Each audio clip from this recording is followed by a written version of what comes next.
પંચ દ્વારા 1/1/2026ની લાયકાતની તારીખમાં સંદર્ભના મતદાર યાદીનો ખાસ સઘન સુધારણા કાર્યક્રમ જાહેર કરવામાં આવેલ છે।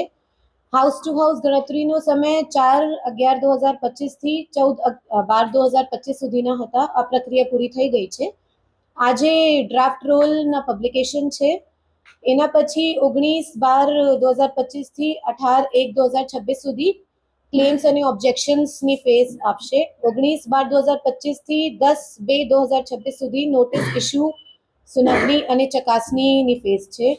એના પછી 17/2/2026ના રોજ ફાઇનલ ઇલેક્ટોરલ રોલ પબ્લિશ થવાના છે।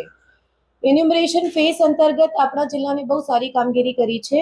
આપણા જિલ્લામાં ટોટલ ઇલેક્ટર્સ 8,42,000 જેટલા છે।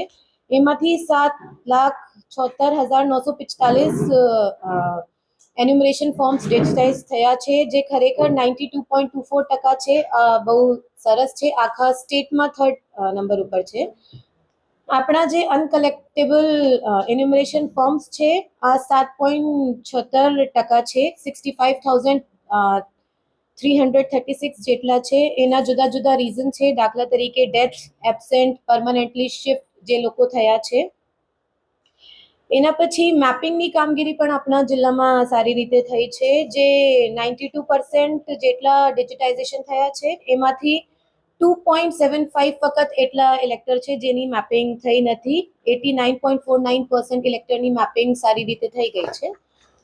અત્રેના જિલ્લાની ત્રણેય વિધાનસભા મતવિસ્તાર 137, 138, 139 બીએલઓ દ્વારા માન્ય રાજકીય પક્ષો દ્વારા નિમવામાં આવેલ બીએલએ સાથે મીટિંગ કરી તેઓને એએસડીની યાદી પણ સુપ્રત કરવામાં આવી છે અને આ અંગેની વિગતો જિલ્લાની વેબસાઇટ પર મૂકવામાં આવી છે।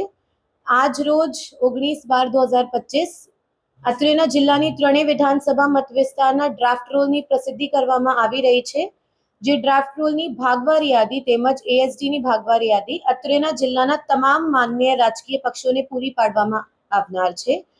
ભારતના ચૂંટણી પંચ દ્વારા જાહેર કરવામાં આવેલ આ સમગ્ર પ્રક્રિયાનો આશય એ છે કે કોઈ પણ લાયક મતદાર રહી ન જવો જોઈએ અને કોઈ પણ ગેરલાયક મતદારનો સમાવેશ થવો ન જોઈએ, જેથી આ સમગ્ર પ્રક્રિયામાં સહયોગ આપેલ જિલ્લાના તમામ મતદારો, બીએલઓ, બીએલએ, સુપરવાઇઝર, રાજકીય પક્ષો તેમજ મીડિયા તથા સમગ્ર વહીવટી તંત્રના હું આભાર માનું છું।